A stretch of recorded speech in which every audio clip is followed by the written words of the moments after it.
Hi, you all had a fairly good day? Yeah. Good, that's the way. My name's Roger and welcome to the Kangaroo Island,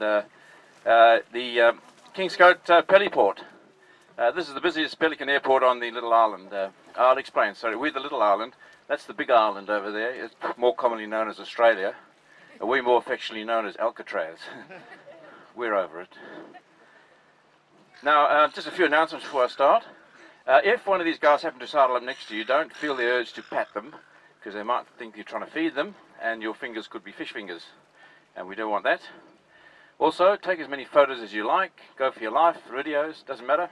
However, if I happen to trip on the rocks here and fall into the sea, and make a complete idiot of myself, no more photos, okay? Fair enough, thank you. Now, before I feed these feathered friends, just a quick few words on them. Their Latin name is Pelicanus conspiculatus. It's a nasty name, but they're over it. And they're a very sociable animal. They do almost everything together. And there's 7 species in the temperate and subtemperate regions of the world. Australia has 1 in the continent of Australia and Tasmania.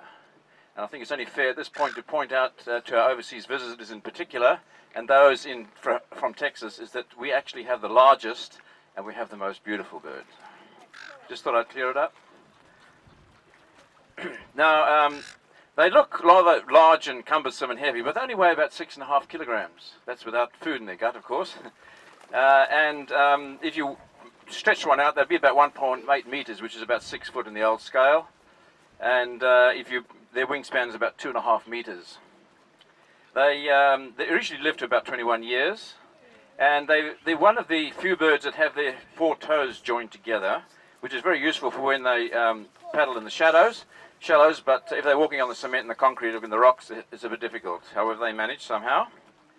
Now, the Australian pelican lacks oil or grease on their feathers, and so when they're out in the weather a lot, especially in the water, and when it's raining, the water penetrates their feathers and it gets on their bodies and they get cold. So they get a bit of shivering. Now, I don't think that's the cause of these few shivering here. I think they're just a little bit excited at seeing you guys. Now, the male is slightly larger than the female, and the female's got the yellow water stain on her chest. There's one right here, here's one over here, another one there. And the youngsters are sort of a mousy brown. There's one over there. Shouldn't have done that. So they're just a sort of mousy brown. There's one over there as well. Now, where they found? They found in rivers, estuaries, large lakes. They actually migrated up through the northern Lake Eyre a couple of months ago to breed there. And of course, they hang around the Kingscote jetty at 5 o'clock for a free feed. Now, talking about feeding, there's some lean and hungry seagulls over there. I'll try and entice them with a bit of fish. This irritates the pelicans no end because they think it's an utter waste of fish. And so there'd be a bit of aerial combating, so see how we go.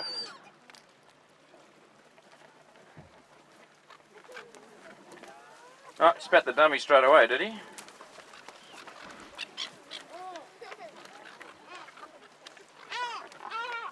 Oh, now they don't mate for life. And they breed in colonies, sometimes thousands at a time, and they'll breed any time of the year. When there's food, when there's rainfall and food, then they will breed. And during the courtship period, both male and female do what they call pouch rippling. Their bottom beak vibrates against the top beak many times a second, and it sort of causes the pouch to ripple, and it looks quite funny. It's like a flag waving in the wind. Now, the female lays up to 4 eggs in a very crude nest, a few days apart, and usually the first egg is the biggest, the largest, and that's the one that usually survives because it's the one that gets most of the food. Contrary to popular belief, the pelicans don't bring their food back for the young in the bill. They actually bring in their gullet and they regurgitate it for the young. That's probably putting a few kids off eating with mom and dad tonight. You'll be right. Now, the chicks, once they've left the nest, they form creches of about 100 or 200 at a time, and that's where they learn to fly. And they teach us a lot on flying and gliding. They can go up to about 3,000 meters in the air, travel at about 56 kilometers an hour, and it's been observed and recorded that they can stay in the air for up to 24 hours without coming to land. They just jump from one air thermal to another. Quite fascinating. Now how do they catch fish? Well, they work in numbers, and they jiggle their beaks in the water and get the fish to get into one spot, and then they use their bills to scoop up the fish. Now their bill can hold 13 litres of water. That's just over a normal household bucket. And they filter the water out and then swallow the fish, usually head down first. Now their bill works in two ways, like a normal bird, up and down, but the bottom bill actually opens out like a net, and that action is scooping the scooping action. Now these guys are going to demonstrate this for you. There'll be a little bit of pushing and shoving now, so I think you'll be alright there. Just be aware, the party's going to get a bit rough now, I think. And manners, well, out the window.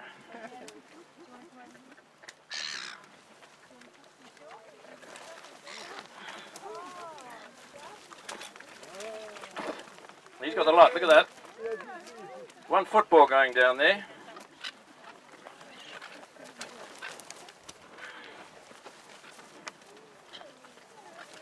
There's a bit of a enticement there. He's going to have it, whether you like it or not. Can I have my glove back?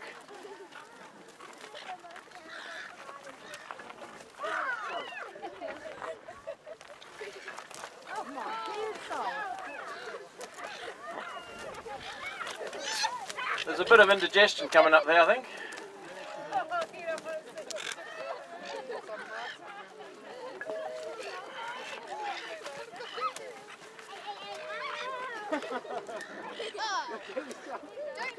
Did I say they're sociable animals? Hey, excuse me.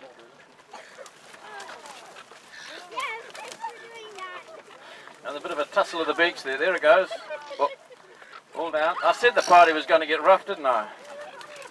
No. He's going to enjoy it. Down you go, mate. No. He's thinking, he wants to enjoy it, savour it. Swallow. No. Going to wash it down. Now, if one gets too much, what they do is they get them in the water and push their head underwater, so they have to actually release. Oh. Yep, there we go. There's some for me there. He's going to try and push his head underwater, so he has to spit it out. Nice, friendly, sociable animals, aren't they? When it comes to food.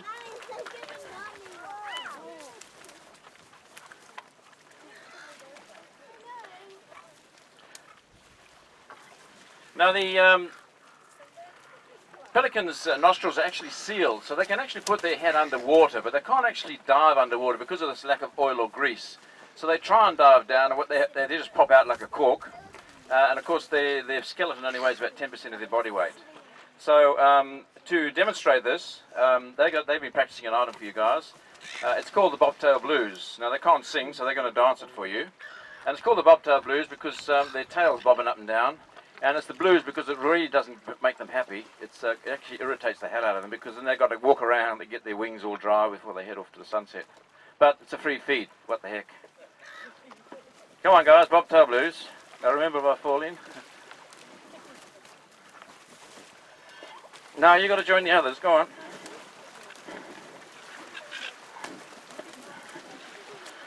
You ready? 1, 2.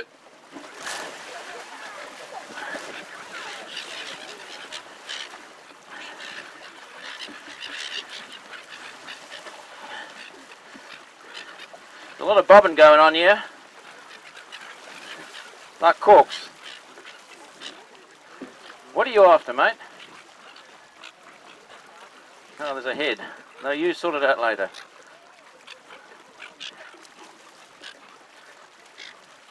Yeah, a lot of bobbing.